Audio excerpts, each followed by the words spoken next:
In today's video, I'm going to teach you how to change your date of birth in your Gmail account. This process is quite straightforward and I'll be guiding you step by step through each part to make it as simple as possible. So let's get started. First, you'll need to open your Gmail account. Once you're logged in, take a look at the top right corner of the screen. Here, you'll see your profile icon, which is either a picture you've uploaded or a simple letter representing your account. Go ahead and click on that icon.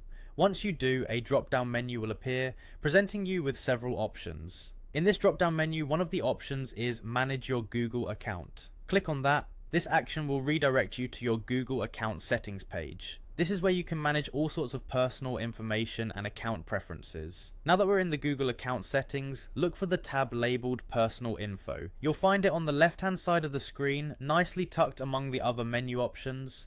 Click on Personal Info and this will take you to a new page where all your personal details associated with your account are displayed. As we proceed, scroll down a little until you see the section titled Birthday. Click on the word Birthday, and this will direct you to the section where you can view and edit your date of birth.